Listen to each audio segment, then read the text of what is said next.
Welcome to the True Life Balance Podcast. My name is Brad Lancaster. And my name is Tiffany Lancaster. And this is a podcast about relationships and deep connection. And this is a podcast about health and fitness. And this is a podcast about consciousness and purpose. And this is a podcast about business, sales, marketing, entrepreneurship. In other words, it's a podcast about everything that we care about. So come along for the ride and hope you enjoy.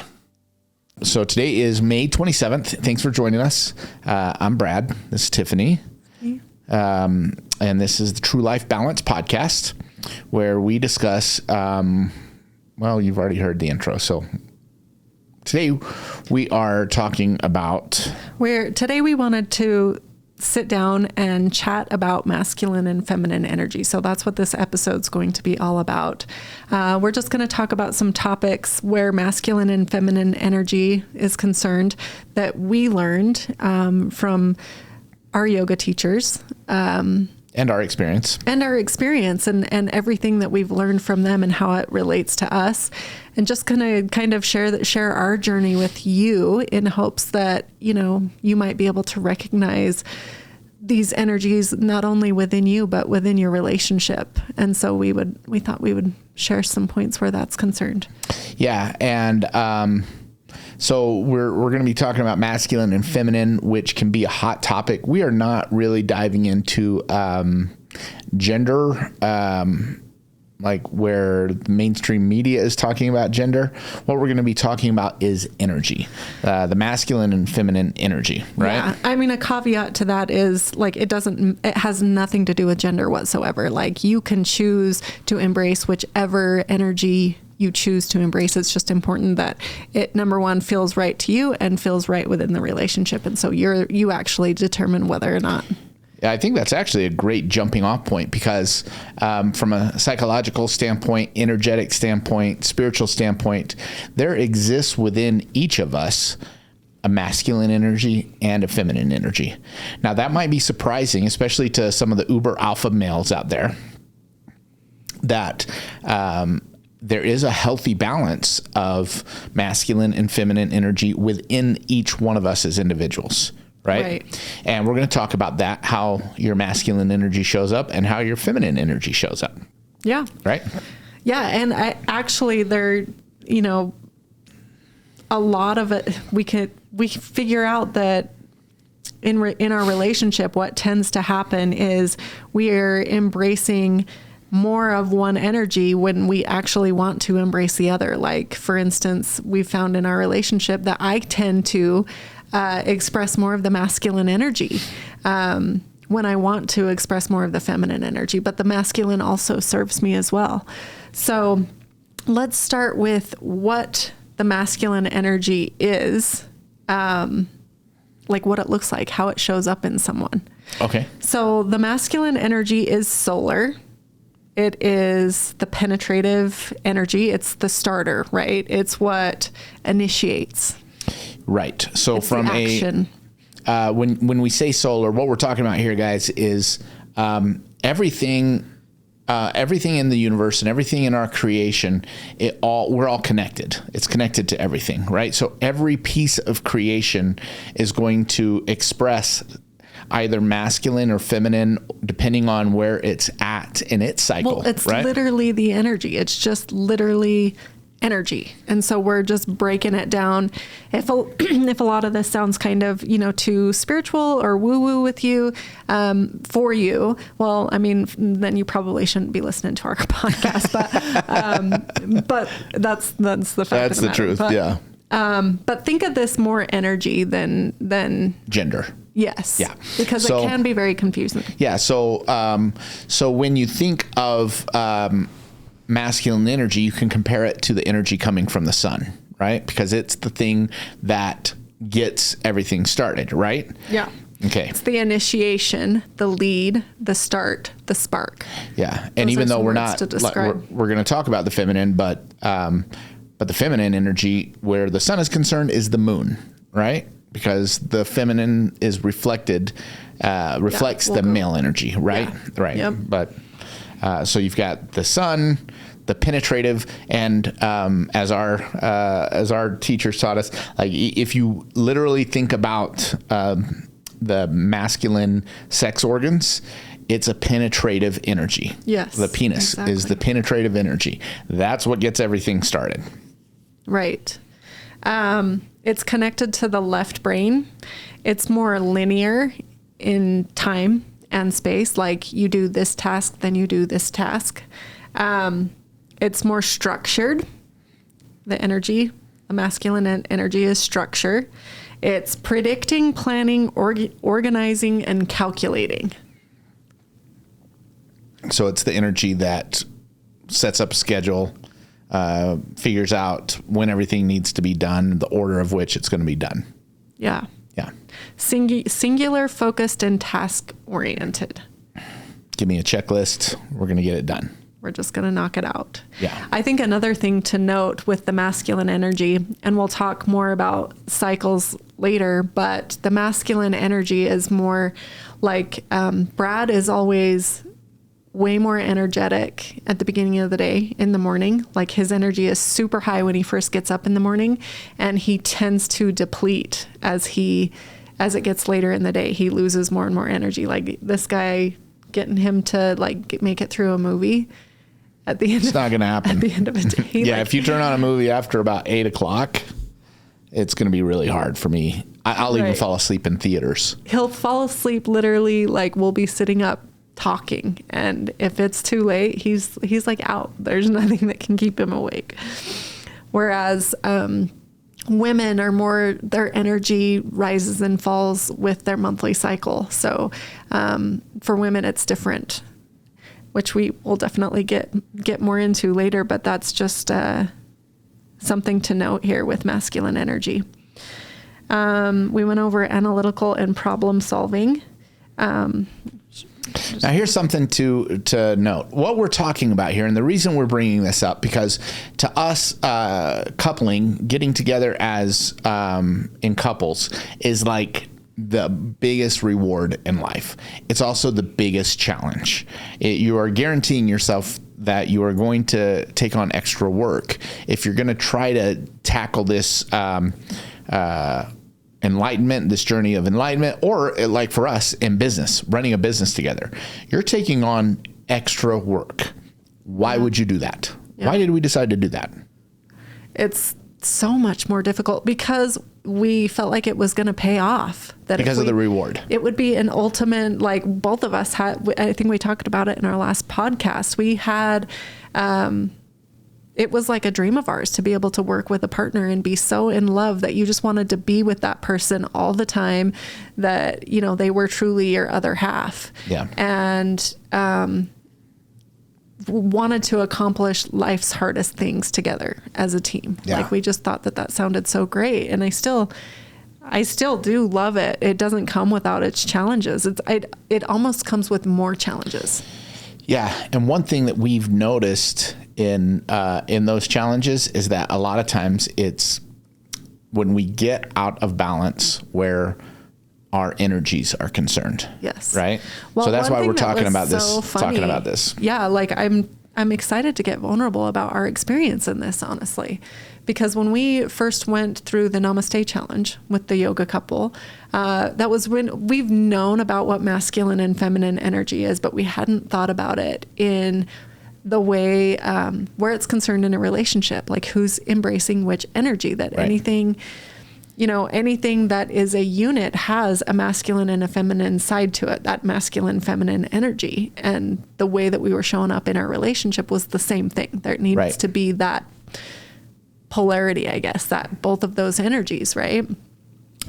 In ourselves as well as in the relationship. Yeah. And one of the things that we discovered through that is that we were actually embracing opposite energies in a lot of ways. Yeah, we were, where from a personal level, I naturally embrace a more masculine energy. Right. Doesn't mean I don't have feminine energy. The feminine energy within me allows me to connect with people at a high level, to be compassionate, to nurture, because I nurture our kids. Like to do all kinds of great things, and we'll talk about the feminine energy. But what I think one of the biggest points is, as you're understanding what the masculine is, and we're going to talk about the feminine in every coupling. And by the way, this can work for partners too, business partners. There's going to be a masculine energy and there's going to be a feminine energy. The masculine energy is the one that's going to, like Tiff just talked about, it's going to be task-oriented, analytical, problem-solving, a little impatient, assertive, sometimes unemotional. Because it's very logical. Right. So left brain is our analytical, logical side. Right. So it's not, that's not to say that a man isn't creative, because again, we're not talking about genders, but it's just very matter of fact. Like, what are the facts? What are the numbers? Good point. It's all about logic. Good point. So as you as a couple, if you're a couple and listening to this, or you want to be in a couple, understanding that energy, if what we determined and what we realized, and we're going to get into the feminine, is we were out of balance. I was actually taking on more of the feminine roles, and you were, or feminine energy, and you were embracing more of the masculine energy. Well, one way where this showed up for us is actually, so I'm typically the one that takes care of paying all of the bills around the house. When it comes to tax season, I'm the one that would file all the taxes all the time. Right. And it also was crazy because I figured out too that my root chakra was the chakra that this is where your foundation is, right? Your root chakra is where, what makes you feel steady and secure in life. And I have a lot of trauma where that's concerned. And so, part of me taking on this masculine side of, I need to be the one to make sure that our bills are paid. I need to be the one that's making sure our taxes are done. I needed control of that because I had this feeling of, if you didn't do it, if I didn't do it, it wasn't going to get done. Right. And I needed to support myself. It was completely out of balance in allowing you to show up in your masculine to support me and help me feel supported. Right. And so it was almost like this disempowering thing for you, for me to not allow you to show up that way. Right. So that was a change that we made immediately. Yeah. Because I realized I had this trigger of feeling like I truly wasn't supported. I couldn't trust in anyone else to support me. And this action just perpetuated that. Yeah. And it kept showing up in other areas too. Right. It would show up in our business where I would just wait for you to say, okay, you can take action now. You can do that thing or whatever. Right. And so I would end up waiting when I needed to be pressing forward, driving the.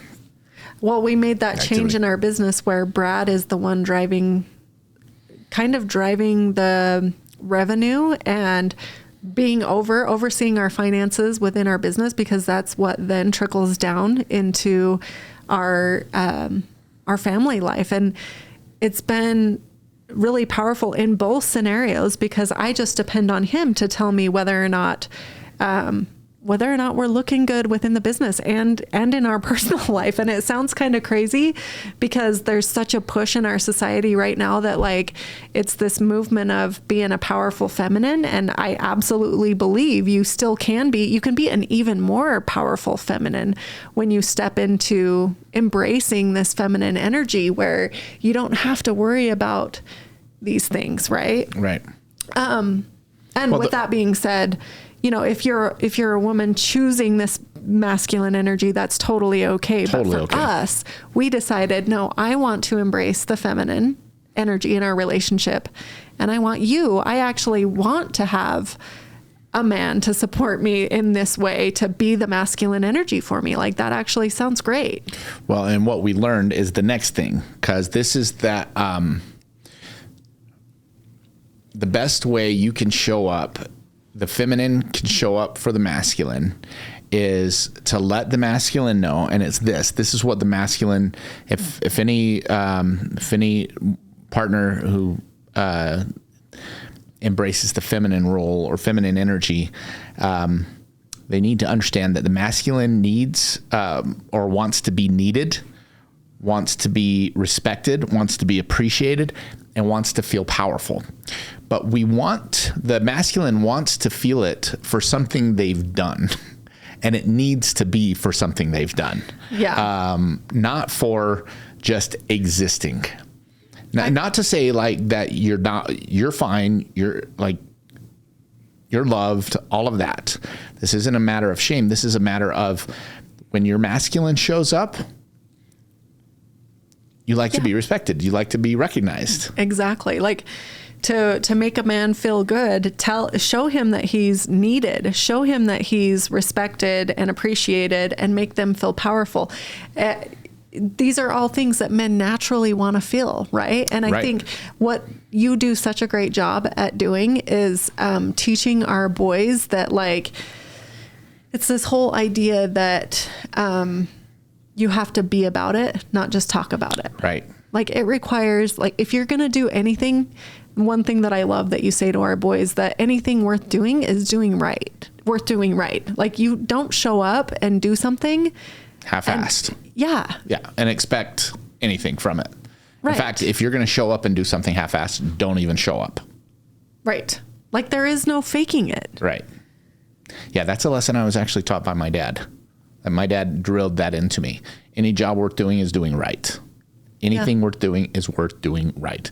And he drilled into me at a very early age, son, how you do everything or anything is how you do everything. And that's so true. Very true. And it's such an important lesson, because I think a lot of times, I mean, we do have to call out all of our kids sometimes, because they will, play video games for the majority of the time and then try to rush through getting a job done and not doing it up to par, not doing the best that they could. Like, it feels great when you show up and you truly do the best that you can. And I think it's so easy for all of us to kid ourselves into thinking, oh yeah, I showed up as my best self today, when we're not. Right.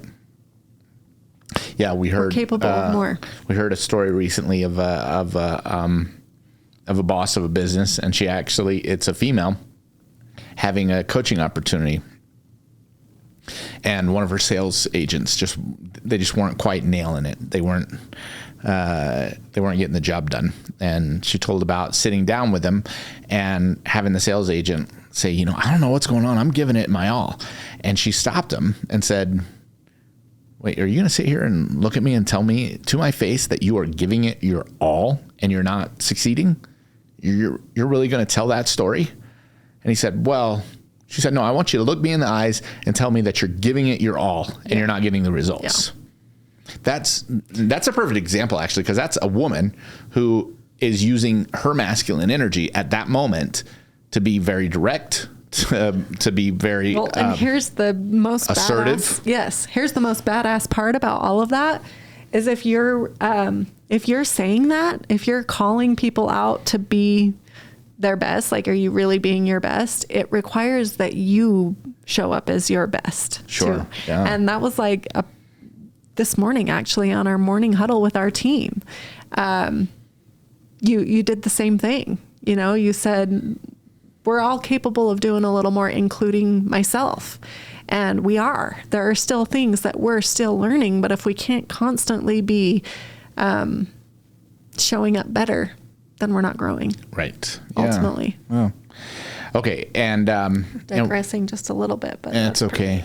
Well, one of the things that we want to talk about is because we're always talking about themes of consciousness and how it reflects in our relationship and our work, and the way the masculine gets triggered is to be criticized, to feel controlled, or to not be received, to be rejected. And for me, it's being told criticism and judgment, feeling criticism and judgment, or being told I'm not good enough. That's what sends me into a tailspin. By the way, if you would like to know an antidote for that, I think I've shared it before, but I'm going to say it again.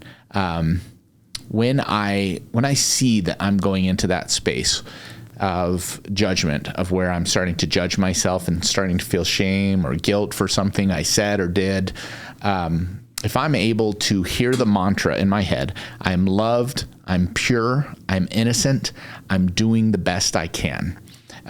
When I'm able to do that and see it and hear it and even say it out loud, if I'm in a place where I can say it out loud, my energy shifts immediately. So I would recommend that to anybody who deals with the same trigger. And if you were raised in any kind of like rigid either theology or rigid household, you've probably been told inadvertently at some point that you weren't good enough, and that your behaviors were inappropriate, and it probably triggers you and sends you into a deep, dark spot. So just remember, you're loved, you're safe, you're innocent, and you're doing the best you can. Yeah. And that's a big part of this, doing the work together with a partner, this inner work, and where it can become so powerful, because then it becomes this space where you're actually helping your partner get through those triggers. You're not only recognizing your own triggers, but you're recognizing your partner's triggers. And when they're not doing so great, you're their partner. So your job is to like pull them out of that and like help them see that like this is your trigger. This is your shadow showing up for you. Let's battle it together. Like yeah, you don't need to believe these stories that have been programmed. Well, and that's one of a few weeks ago, we went over our agreements that we made to each other. Mm-hmm. And I don't know if we included it in our written agreements, but one of the things that we reminded each other of just recently, one of our core agreements is, when you're down, I can't be down. Right. When you're having a bad day, I have to be okay. Right. And vice versa. When I'm having a bad day, you have to be okay. Right. Now, the reality is that doesn't always line up exactly perfectly, right? No, there are days that we're both triggered, but the goal is always the first one to pull themselves out of the experience and see the higher truth that, we are not like, we may be like arguing back and forth and not able to see that, hey, no, we're actually just both very triggered. And the minute we can pull ourselves out of this experience that we're having and recognize that it's okay, this is just a trigger, we can get through this. We love each other. Remember, we love each other. The first one that can do that that's always the goal, right? Is that somebody is able to do that. And it becomes the competition for us. Not that it is competition, but it's a real goal of ours to say, okay, who's the first person when we're in the middle of it? And you guys, know what it's like to be in the middle of it with your partner, whether you work together or you don't work together. There are times when like you're not understanding them and they're not understanding you. Right. And the first person that can say something like, look, I get we are not understanding each other right now, but I want you to know we're safe. We're okay. I love you. I know you love me.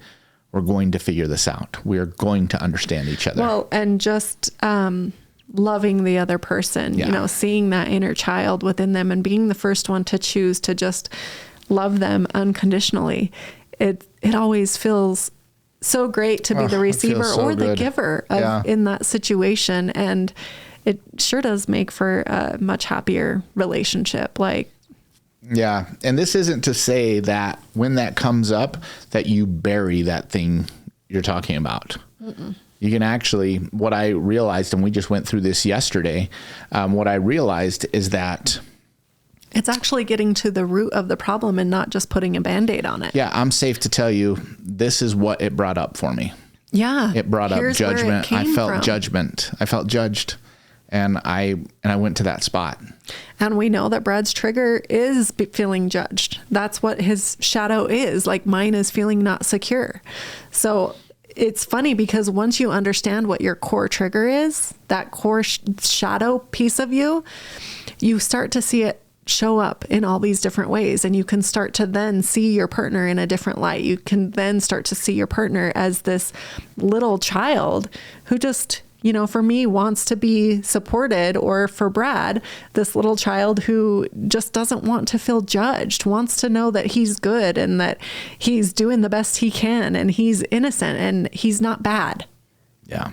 Yeah. Well, should we move to the feminine energy? Yeah. Talk about that for a little bit. Feminine. So as Brad already said, the feminine is the lunar energy. That's what represents the feminine. It's the reflecting, mirroring, or receiving of the solar. And I know that that may trigger a lot of people, that the feminine energy is the reflection of the solar energy. But I mean, I'm not the one that made that rule, but that's what it is. That's just what the energy is. It's just the energy. But after learning so much about this, the feminine energy, I love the feminine energy. It is extremely powerful. Divine feminine is creation. It is creation. It's creation. Right? Because creation doesn't happen without it. Like, it's literally the thing that births creation. It's creative. It's amplifying. It's multiplying. It is the wisdom. It is the intuition. It is, you know, I feel like I tell Brad all the time, you know, when we are really at our best, I am getting my intuitive downloads. I have this vision. I am like feeling really, really connected, really, really creative. And I'm expressing this to Brad, and he's helping me like manifest it. He's helping me like bring it into fruition. He's helping me, just bring it to this 3D world. Like, this is what we're experiencing right now in our business. Yeah. This is literally what we're experiencing right now. We are in the middle of some great production. Our team is kicking ass. Our construction team is kicking ass. I feel like I am dialing on all cylinders. Like, I'm not perfect, but I feel like my production and my connection with our team, with our partners, with our vendors, I feel like I am like really, I've stepped my game up. Right. I'm becoming my best self. And it's come from me saying, I need to feel supported. Here's what I need you to do. You know, I need you to be my man and go out here and help me like nail this. And when I make you feel needed, when I make you feel wanted, when I make you feel appreciated, you act more in that masculine. Yeah. Well, but I'm just realizing, because we were talking as we were driving here to the studio, we were talking about how in our business, you and I can both embrace the masculine, and that's okay. But you know what I realized is when we're operating at our best, that's not the case. Exactly. You're using this feminine intuitiveness, creative. What were the other words you just read? This is amplifying, multiplying, connecting, multiplying, connecting that energy to take what I'm doing, which is the warrior energy, to then use the wizard energy. Right. Yeah. Right. And it again requires both within each individual, within each of us. Like within you, you're masculine, you're feminine. We need both of them. Both are necessary. And you know where it shows up for me when this is a very specific. When the challenges come, which are bound to come, because the minute you decide you're going to go out and do great things, they're going to come. Mm-hmm. There comes a time when you're met with obstacles and you have to decide, am I going to fight through this struggle, or am I going to ease through this struggle? Yes. Am I going to meet this struggle with peace, with harmony? And that's where it shows up for me. Well, it's all about, we talk about, you know, what's so necessary right now. Let's get through. Okay. I'm going to get through this. Go ahead.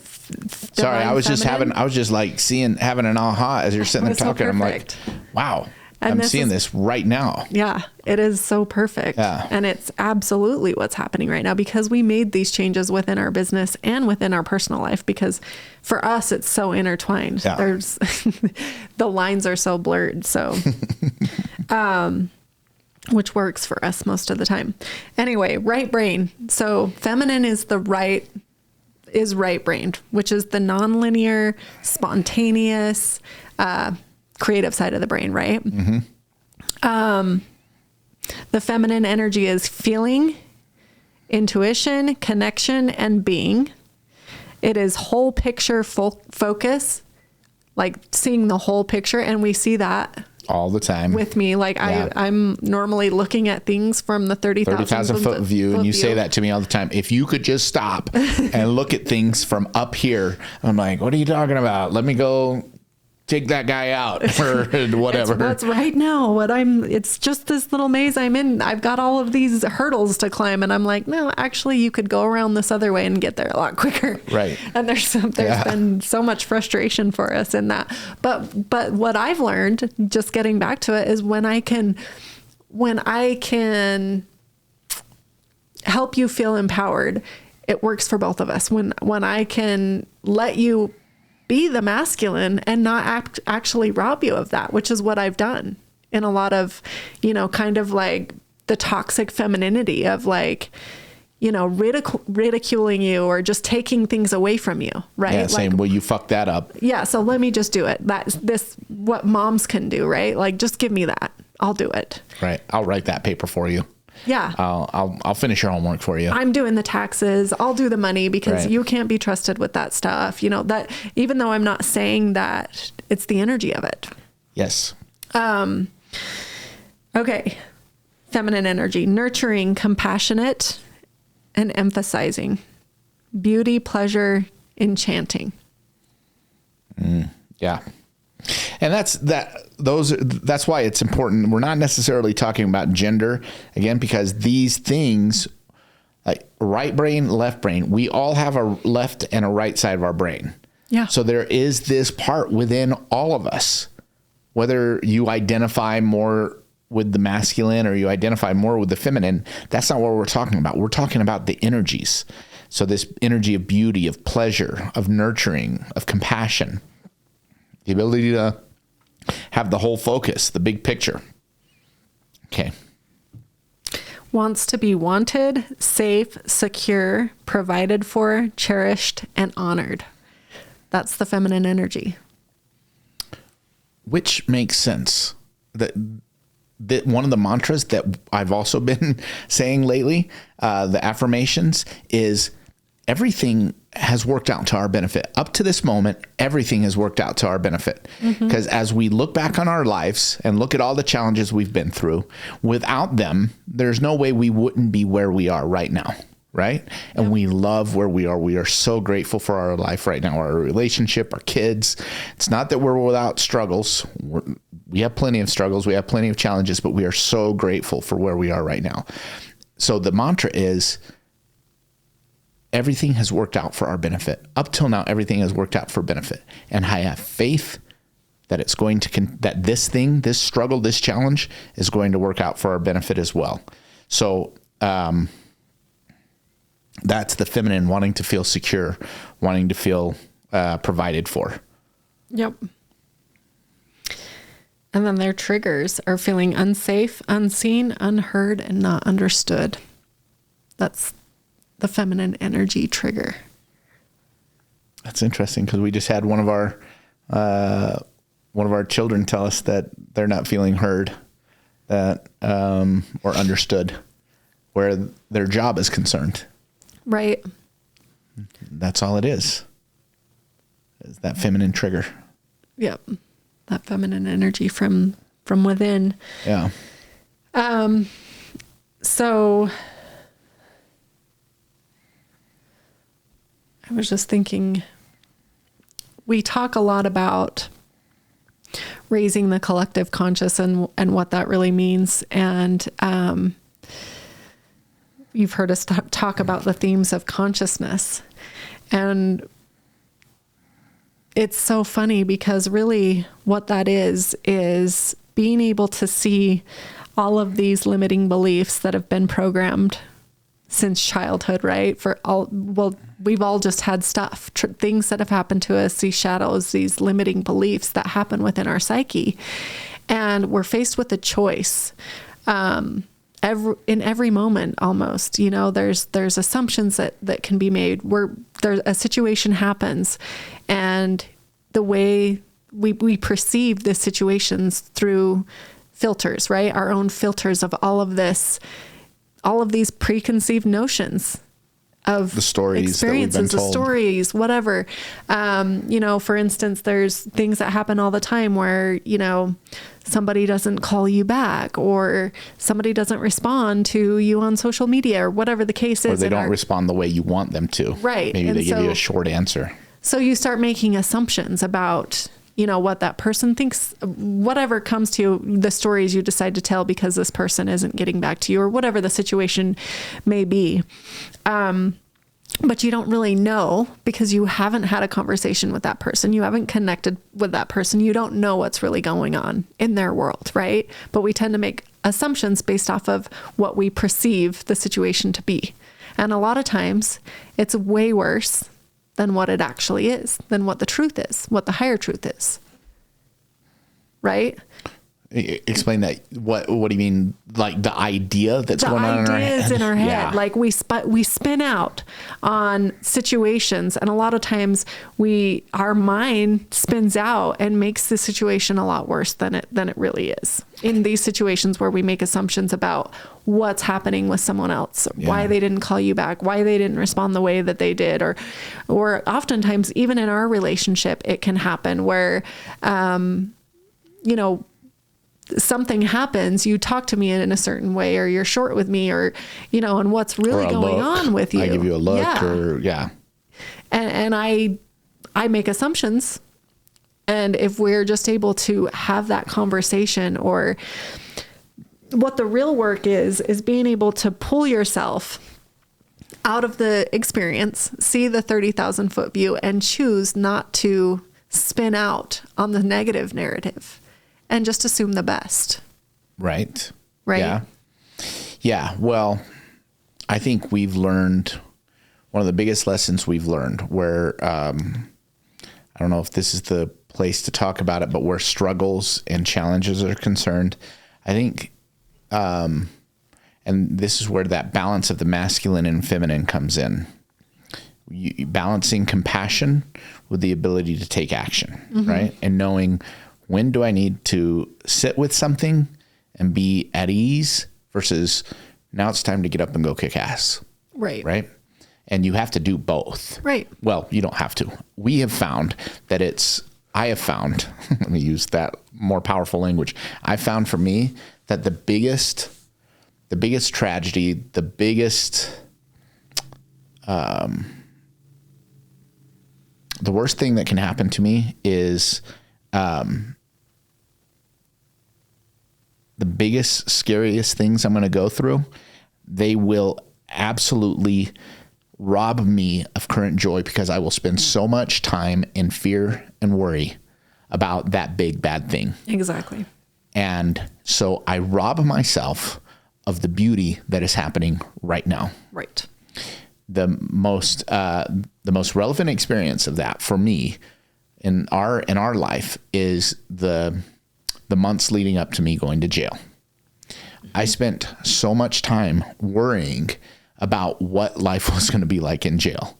I was scared, and I would wake up with anxiety. I was having trouble sleeping before I went in, and I have thought about it since. Like, I went through jail, and it turned out to be like this amazing experience. I learned so much about myself. We learned so much about us as a couple. Our connection as a couple was like cemented through that experience. As hard as it was and as painful as it was, and as much as I don't want to repeat it, I would never have it taken away from me. But I spent so much time before it happened in worry and fear that I wonder. Dress rehearsing the worst case scenario. That I wonder about how many moments, how many sunsets did I miss? How many sunrises did I not see? Because I was so worried about what was going to happen. Not to mention just the magic in every moment. In every possible moment. The power of presence and just being and choosing, this is the reality that I want to have in this very moment. Yeah. In this very moment, I do not want to deal in anxiety and stress and worry. You know, one of the most powerful things, I think it was in The Power of Now that this was in, but it was in that book, that depression is simply living in the past and anxiety is simply living in the future. And the real gift is in this present moment. Right. Yeah. That's why they call it the present. Yes. Because it's the real gift. Here's the deal. This is where your masculine and feminine shows up in struggles. The masculine wants to make a list and just solve the problem. Mm-hmm. Where the feminine energy, and this is why it's important that we all possess it. I believe the feminine energy is what allows us to ease, to calm down, yes. to get peaceful, to surrender, and then see where the action needs to take place. Yeah, because that pulls you up into this 30,000 foot view where when you can relax, when you can breathe, when you can surrender, when you can find that peace, that intuitive space. Yeah. Yeah. And intuitive space. Thank you. That's the word I was looking for. It's the ability to allow discernment, to allow... And be able to trust your own discernment, because ultimately that is some high level consciousness. When you can learn to trust your own discernment, when you can drop into your heart and feel for your truth, because truth is a funny thing. Truth is a really funny thing. Everybody's on a different path. Everybody's on their own journey, and their truth is theirs. Well, and we have a habit. I have a habit, I should say. I have a habit of wanting, when things get scary, to drop into the known. That shows up to me as old patterns, as things that I've just like always done, rather than so a shift I'm making, a conscious shift I'm making, is to trust the unknown more than I trust the known. This basic idea that I know what I've done to get me here in life. And I know that what's gotten me here is not going to get me there where I want to go. But in order to get there, I'm going to have to do some things that scare me. Well, and not only that, you're going to have to go through some tunnels. Some hard stuff. Because that's where we learn the real shit. Right. Is through the darkness, through going through the really hard shit. That's where you're forced to learn. You're forced to see it. You're forced to look at your shadows. You're forced to see, oh, there is my room for improvement. There's another weakness of mine. How do I break that? How do I transmute that to show up, to be a better person, to show up as the best that I can in each moment? And it's challenging because it requires a huge level of accountability, like owning your own shit, because at this point, it's your reality. You have to own all of it. Like, it's your experience. You can't put your experience on someone else.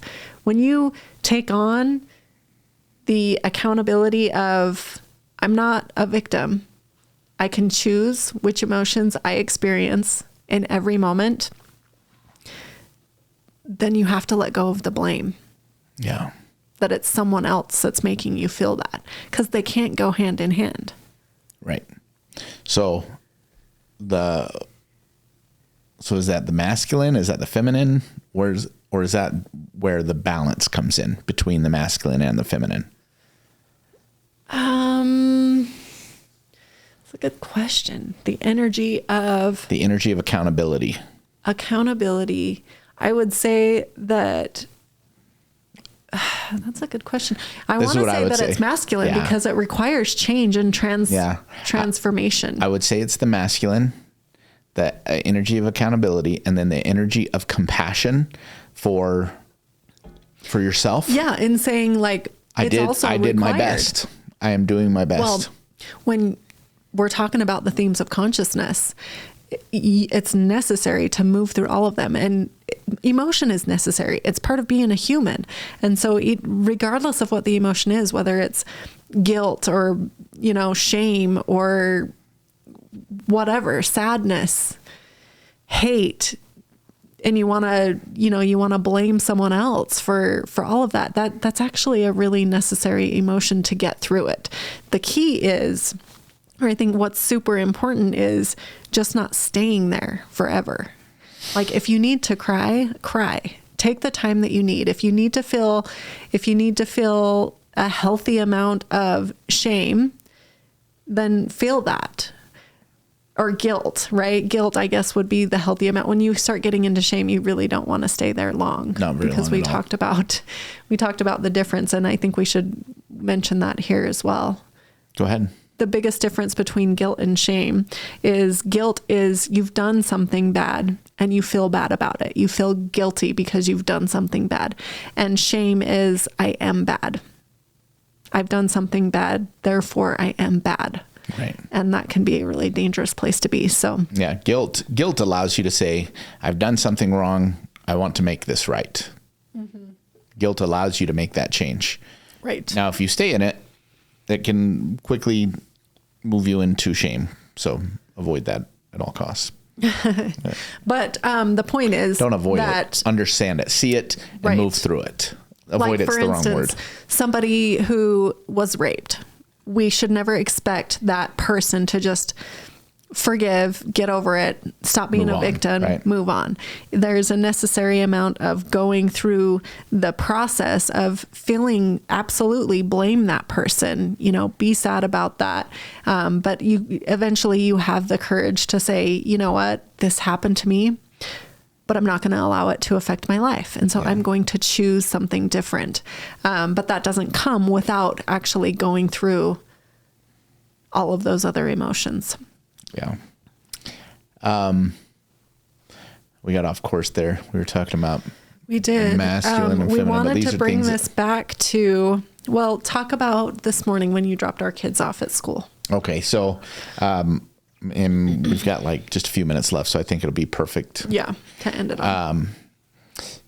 Today's May 27th, 2022. Earlier this week, gunman, entered a elementary school in Texas, Uvalde, Texas, and killed, I believe the number is 18 kids and 2 staff members. I might be wrong about that. And if I'm not up to date, I apologize for that.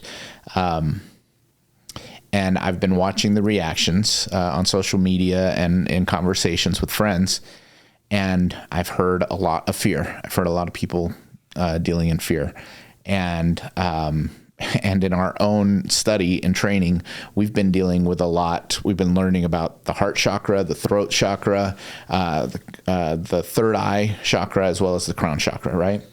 And so this morning I felt the need to get back to my roots, to get back grounded, which is why I chose a red shirt to wear today, because red is the color of the root chakra, and it's a color that grounds me. And I immediately feel like grounded when I wear red. I dropped off Junior and Taylin this morning, and it's the last day of school. And it's funny that I have to drop them off because we live literally a quarter mile from the school, but I've spoiled our kids. I like taking them down the road. Taylin normally puts on some kind of cute song, like for just the minute that it takes us to get down the road. And so I like it. Yeah. I like doing it. That's why I do it. Not because. That's what makes you an amazing dad. So I dropped them off, and Taylin came running back and said, I forgot my yearbook. I need it to get signatures. So I ran her back home. And like in the time that I ran home and got her back, Junior was still in the playground, and I could see him in the playground. And it was so like, we don't as parents get many opportunities to watch our kids with their peer group. And I was just enjoying it. I was watching him and seeing the way he was interacting and like seeing his true self, not how he shows up for us. 'Cause as much as we try to get our kids to be their true selves, that's where their true self is going to show up. And it was just so cute. And with the events of this past week, I've heard parents talking about the fear that they've been feeling in dropping their children off. And I refuse to allow myself to live in fear. When I see fear, I acknowledge it for what it is and recognize that I am not going to live my life in fear.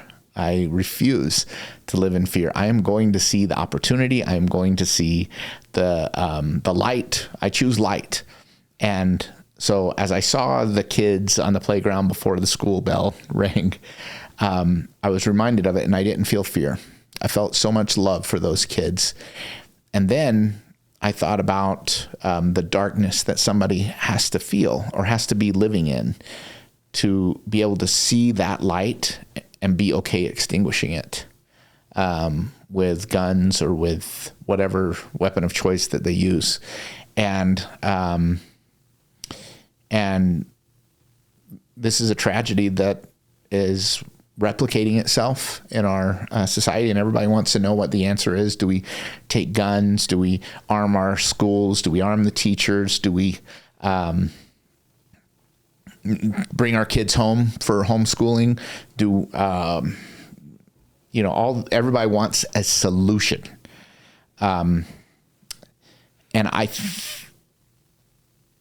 that's the masculine energy in our world, wanting to just go fix something. Yeah. And I want it's, in my opinion, it's all of those solutions that you mentioned or that society is talking about is simply a Band-Aid. Yes. When you think about the root of the problem, this is what we're talking about when we talk about raising the collective consciousness, you guys. Yeah. This is exactly what I mean. When we can, as a society, as a humanity, yes. When we can choose a reality of light, love, compassion, and all of those higher consciousness emotions, when we can all embody that light shines so bright that the darkness just doesn't exist. And that may sound woo-woo to you, but I've experienced it firsthand. Brad and I live a fucking amazing life. And the reason that we do is because we work so hard on this inner work and raising our vibrational frequency and raising our consciousness. Yeah, it's not a life devoid of struggles and pain and obstacles. We deal with it. We have it all. We've lost friends. We've experienced death, life, imprisonment. And it's not to say that we're perfect at it. No. It is so hard. It's not an easy journey. Not at all. It is not, but it is worth it. Yeah. It is worth it. And it's something that I'm proud to say we are teaching our children. We are teaching our children how they can choose a path of love, joy, peace, and happiness. And they are embracing it. They are making it a value. And their children, they'll teach their children. And this is the legacy that we will leave behind. And I am freaking proud of that. Yeah. I like the question that whenever something like this comes up, the question I ask myself is, Brad, where do you want to reside? How do you want to experience this that's going to happen? Do you want to experience it in shame? Do you want to experience it in guilt? Do you want to experience it in hopelessness? Do you want to experience it in fear? Do you want to experience it in anger, in pride, in courage, in neutrality, in willingness, in logic and reason, in love and freedom? These are our themes of consciousness, guys. Whatever intention you have of how you want to experience your reality, you will. Whichever emotion you choose is the experience you'll have. That you're literally aligning yourself with that vibration, with that vibrational frequency of the universe. And so you will see more of it. And read some Joe Dispenza, dive into some Joe Dispenza if you want to find out more about that. How to change that, what you're seeing. Well, we're seeing it in science. Right. And here's what the other thing I want to say about that is nobody gets to choose that for you. However you are choosing to experience that, you are safe to do that. And it's your right. Yes. Whether it is shame, guilt, hopelessness, however it is you're choosing to experience it, it's your right. But just understand it's your choice as well. And it's anybody else's choice as well. And it's their right. So if you see me not choosing fear, don't think I am not saddened by terrible things happening. Just understand I choose to not reside in fear. I choose to operate at courage or better. That's my intention. I'm not perfect at it though. And you'll still experience. And I'll still experience shame, judgment, hopelessness, fear, You'll just worry. recognize it quicker. And when I see it, I'm going to correct, and then I'm going to continue. And I would encourage everybody to do the same thing. Absolutely. Especially if you're listening to us. And if you're listening to us, it's because you believe those basic ideas, that you have the power to choose your reality. And not just your reality now, but your reality in the future. And you can see it right now. So that's a good note to end on. Is that the end note we end on? Okay. Well, thank you guys so much. Make sure to like, subscribe. You can follow me at the Brad Lancaster. Follow Tiff on her Instagram, which is Tiff Lancaster. Isn't there an underscore in there? Tiff_Lancaster. Tiff_Lancaster. So keep plugging in, send us messages, let us know what you think. Appreciate it, guys. This podcast was brought to you by True Agency Real Estate. If you want to check us out, our website is www.utahtrueagency.com, and we are also on all of the socials.